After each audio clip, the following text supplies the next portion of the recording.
Welcome, बहुत बहुत स्वागत है आपका सरकारी सिलेबस यूट्यूब चैनल पर। तो वैकेंसी आ रखी है सेंट्रल बैंक ऑफ इंडिया में, ठीक है। भर्ती है, अप्रेंटिसशिप का पद है, ठीक है। सारी जानकारी बड़ी ही डिटेल में बताएंगे और एक लास्ट में जो है ना अपनी तरफ से जो है ना इसके बारे में विश्लेषण करेंगे, एक ऐसा पॉइंट जिससे आपको जो है ना गाइडेंस मिले कि भाई फॉर्म भरें कि ना भरें, इतनी आफत मोल लें कि ना लें, काम करें कि ना करें। पैसे 800 रुपये फॉर्म फीस है, काफ़ी ज़्यादा होती है, 1000 रुपये, ठीक है। लड़कियां 2 पिज्ज़ा खेलेगी, लड़के कुछ ना कुछ कर लेंगे उसका, ठीक है। तो चलिए आगे बढ़ते हैं, इसकी वैकेंसी के बारे में सारी डिटेल में हम जानकारी आपको देते हैं। फॉर्म जो है ना जस्ट आपके चालू हुए, 21 तारीख से आपके फॉर्म चालू हो चुके हैं। आप चाहें तो अपना ऑनलाइन फॉर्म भर सकते हैं। Total vacancy 3000, all over India के बच्चे फॉर्म भर सकते हैं, बशर्ते उनको रीजनल लैंग्वेज आनी चाहिए। जैसे कि यूपी वाला जहाँ हिंदी में, हिंदी भाषी क्षेत्र, क्योंकि उसे हिंदी की नॉलेज है, ठीक है। तो हिंदी भाषी जो भी क्षेत्र, मध्य प्रदेश, यूपी, एमपी, ठीक, हरियाणा, राजस्थान, उत्तराखंड, आप सब जगह जाके काम कर सकते हो क्योंकि आपको हिंदी आती है, ठीक। ऐसा नहीं आप तमिलनाडु जाके काम कर लो। तो रीजनल लैंग्वेज आनी चाहिए। मैं आपको आगे बताऊंगा कि किस किस रीजन की कितनी कितनी वैकेंसी है, डिस्ट्रिक्ट वाइज कितनी है और डिस्ट्रिक्ट के जो मेन सिटीज़ हैं उनमें कितनी वैकेंसी है। आगे बताएंगे सारी चीज़ें, ठीक है। और जो है ना आपकी अंतिम तिथि है 6 तारीख और 10 तारीख को आपका रिटर्न एग्जाम होने वाला है, ठीक। काम काफ़ी तेज़ी के साथ होगा क्योंकि बहुत ज़्यादा एकदम पावरफुल वैकेंसी तो है नहीं कि सरकारी नौकरी एकदम दे रही है, आपकी जो है ना ज़िंदगी सेट हो जाएगी। 1 साल की नौकरी है, ठीक है। ये जो है ना अप्रेंटिसशिप का कोर्स है और वो भी 1 साल का। ये रूल्स रेगुलेशन आप चाहो तो गूगल इंटरनेट पे भी अप्रेंटिसशिप एक्ट 1961 जाके पढ़ सकते हो, ठीक है। टोटल 300 वैकेंसी, इसके बारे में मैंने आपको सबसे पहले बता दिया था। ऑल ओवर इंडिया के बच्चे फॉर्म भर सकते हैं, ये देखिए, ठीक है। नेपाल के हो तो भी भर सकते हो, भूटान वगैरह के बच्चे भी इसमें फॉर्म वगैरह भर सकते हैं।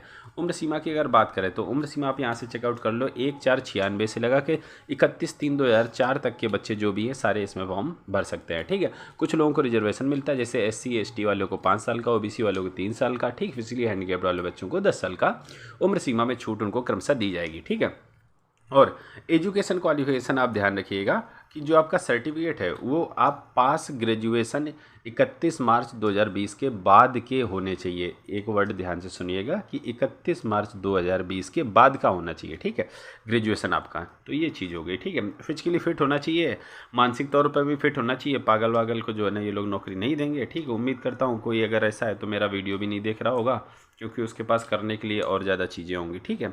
अब देखते हैं इसमें क्या है कि सिलेक्शन प्रोसीजर। एक आपका रिटन एग्जाम होगा ऑनलाइन टाइप का, जिसमें सिलेक्शन के आपके बहुत ज़्यादा चांसेस रहेंगे अगर थोड़ा बहुत भी आपको चीज़ें आती हैं। तो क्या क्या पूछेगा, नंबर 1 पे क्वांटिटिव एप्टीट्यूड, ठीक, general English, reasoning aptitude, computer knowledge, ये सब जनरल चीज़ें एक हो गया। दूसरे पे आप यहाँ से चेकआउट कर लो कि बेसिक रिटेल लायबिलिटी प्रोडक्ट, ठीक है। तीसरे पे आप यहाँ से देख लो बेसिक रिटेल एसेट वगैरह।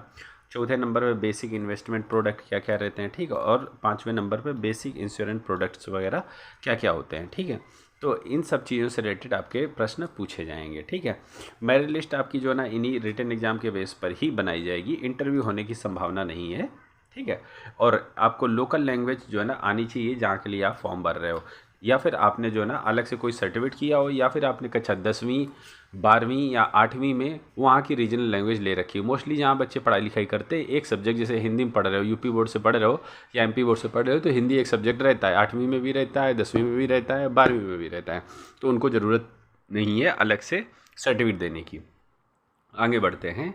पीरियड ऑफ इंगेजमेंट जो सबसे ज़्यादा ज़रूरी है कि 12 महीने की आपकी नौकरी है, बहुत जल्द ही चालू हो जाएगी, ठीक है। अप्रैल से हो सकता है ये लोग चालू भी कर दें आपकी नौकरी जो है। और आगे देख लेते हैं, पैसे देख लो। पहले ये लोग थोड़ा कम पैसे देते थे अगर आप लोकल एरिया में, मतलब गांव देहात में काम कर रहे हो, अर्बन में काम कर रहे हो, मेट्रो में काम कर रहे हो तो थोड़ा ज़्यादा देते थे।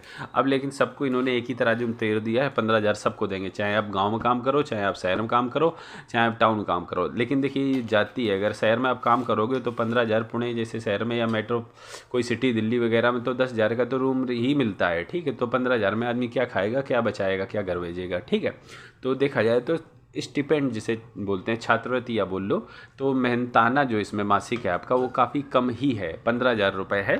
और नौकरी की गारंटी नहीं है 1 साल बाद की आपको जो ना ये देंगे नहीं। और छुट्टियां भी यहीं से आप देख लो, 1 छुट्टी 1 महीने में, ठीक है। 4 छुट्टी आप एट ए टाइम ले सकते हो, तो कुछ इस तरह की छुट्टियां।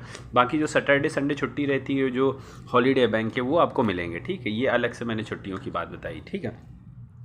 आगे बढ़ने की श्रृंखला में आपको ये देख लेता हूँ, उम्र सीमा की छूट मैंने आपको सबसे पहले ही बता दी थी, ठीक है। और आगे देख लेते हैं जो ज़रूरी चीज़ें रखते हैं उसके बारे में मैं आपको सारी चीज़ें को गाइड कर देता हूँ ताकि आगे आपको कोई दिक्कत ना मिले। देखिए कोई नौकरी ऐसी नहीं है 1 साल का रिक्रूटमेंट है अप्रेंटिस। आपको बैंकिंग क्षेत्र के बारे में थोड़ा सा बता देते हैं। अब देख लो इसमें जो है ना आपको जो है ना कितनी फॉर्म फीस है। फिजिकली हैंडल वालों से 400 रुपये, और SC ST और सारी लड़कियों से और इकोनॉमी वीकर सेक्शन वाले बच्चों से 600 रुपये, और भाई जनरल और OBC वाले लड़के 800 रुपये। ठीक है, तो जनरल वाले 800 रुपये प्लस GST वगैरह लगा के आपको ये देना है फॉर्म फीस आपकी। और आगे देख लेते हैं जो ज़रूरी चीज़ें हो सकती हैं वो आपको बताने की कोशिश करते हैं।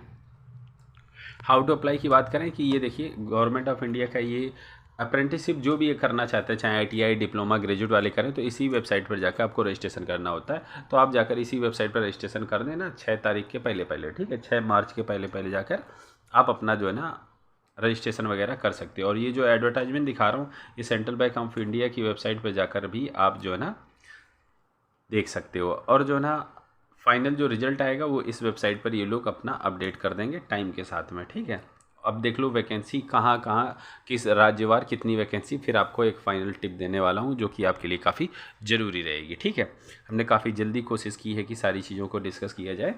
ये देखो अंडमान वगैरह की, ठीक है, अंडमान में तो कमी है, आंध्र प्रदेश वगैरह में, हैदराबाद रीजन में, और ये सिटी भी आपको लिख रखी है कि कितनी कितनी वैकेंसी यहाँ पर हैं। ठीक है, और ये SC ST वगैरह में स्टेट वाइज भी बटी हुई है।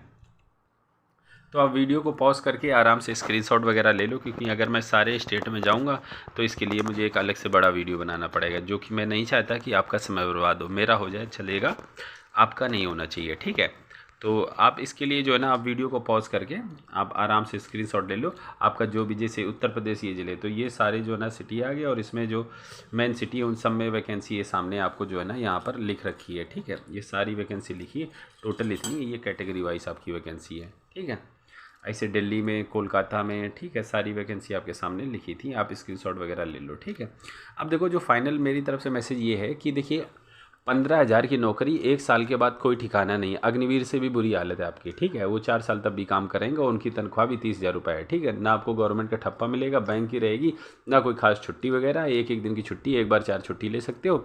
और ऐसा भी नहीं कि फ्यूचर में जो भर्ती आए उनमें आप लोगों को तवज्जो दें, आपको कुछ जैसे कि छूट दे दें, हाँ भाई तुम्हें 20 नंबर की छूट दे देगी जिन्होंने अप्रेंटिसशिप कर रखी, ऐसा भी कुछ नहीं है। अभी इस साल ये 3,000 वैकेंसी आई, पिछले साल 2022 में और 23 में ये वैकेंसी 5,000 आई थी। ठीक है, तो 5,000 आई थी, उसके बाद जो भर्ती आई इनके लिए कोई ऐसा छूट का प्रावधान सेंट्रल बैंक ऑफ इंडिया में नहीं किया गया कि उन लोगों की थोड़ी सहूलतें हुए। अब सहूलत किस में हो गई? सहूलत हो गई बैंक वालों की। अब कोई अगर एम्प्लॉई हायर करते, कोई अगर क्लर्क रखते तो उसको ये 50,000 रुपये देना पड़ता उनको। ठीक है, अब काम उतना ही उनसे करा लेना है और देना कितना है? 15,000। तो फ़ायदा सिर्फ बैंक वालों को हुआ और जनरल आदमी को, जनरल बच्चे को इसमें कोई, मेरी तरफ से जो मुझे मानना है वो कोई फ़ायदा नहीं है। ठीक है, बाकी आप सोच विचार करके अब चाहे तो इसमें फॉर्म वगैरह भर सकते हैं, और ऐसे वीडियो देखने के लिए आप कंटिन्यू कर सकते हैं, चैनल को सब्सक्राइब भी कर सकते हैं। हम आपसे मिलते हैं अगली वीडियो में, तब तक के लिए वंदे मातरम।